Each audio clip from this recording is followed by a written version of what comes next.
The reason why spirituality seems to be complex, it is not. It's very simple. Why it seems to be complex is only because of this factor. The more you try, the more you're getting established. But if you don't try, there is no way.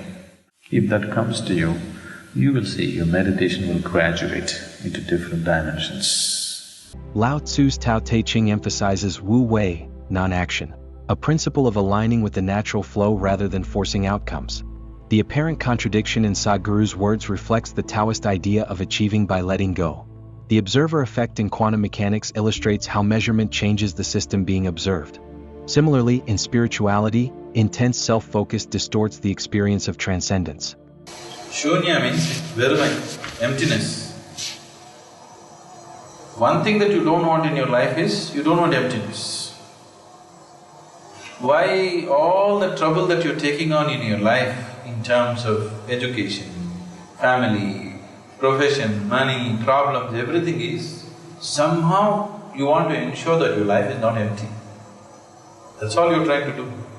At any cost you want to see that your life is not empty. You don't mind trouble, but you don't want it to be empty. All the pain people are inviting in their lives just to avoid emptiness.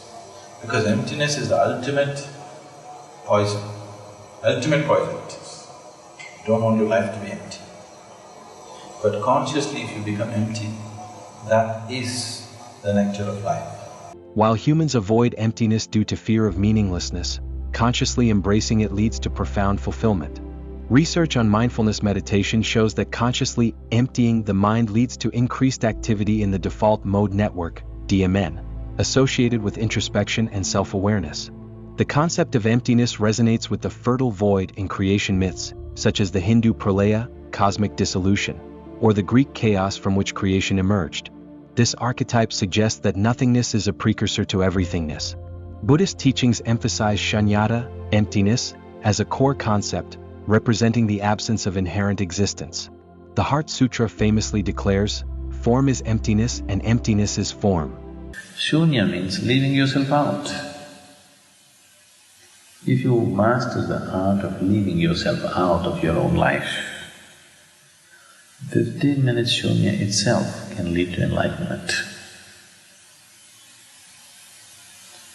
But such human beings are rare who are willing to leave themselves out.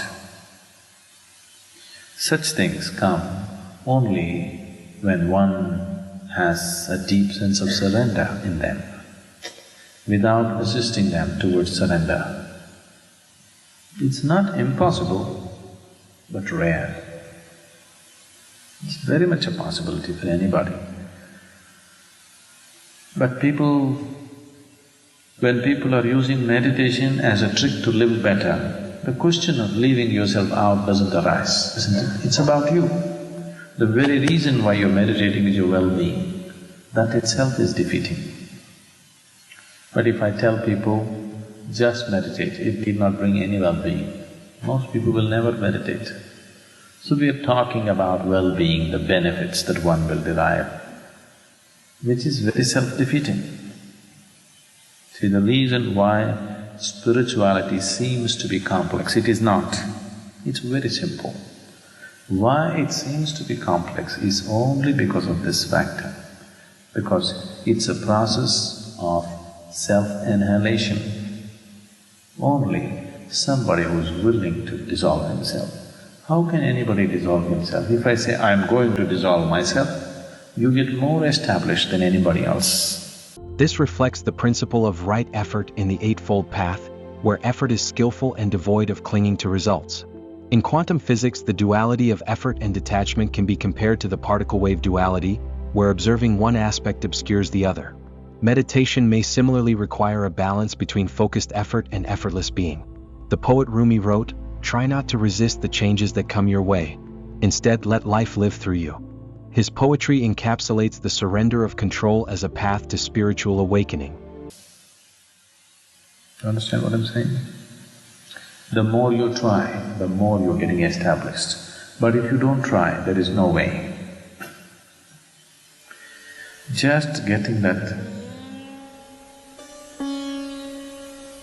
tact or knack of just making effort but not bothering about what's happening.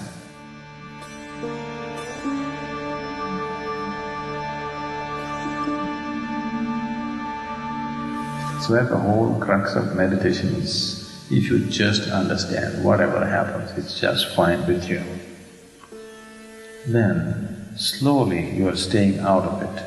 You can't stay out of the effort, but you can stay out of the fruit that it produces, isn't it? If you take away this, nothing need to happen to you, no benefit. Even if it tortures you, every day you will sit. If that comes to you, you will see your meditation will graduate into different dimensions. But people are always meditating, calculating, am I getting enough or not? That itself is a limitation. But you cannot inspire people without offering them benefits. True meditation arises when one relinquishes personal gain and surrenders entirely. Nietzsche's Übermensch transcends ordinary human values to embrace higher, self-created purposes. Similarly, meditation without self-interest redefines human potential. In Kabbalah, the concept of tzimtzum, divine contraction, parallels the idea of self-annihilation.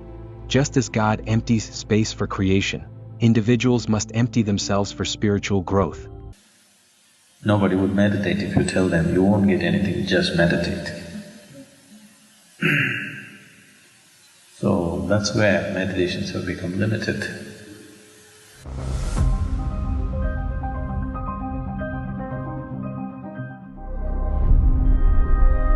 Shoonya means a non-physical dimension or that which is limitless. It's the most precious thing, but it takes a certain amount of subtleness to even grasp it. If you simply go by the instruction and sit there,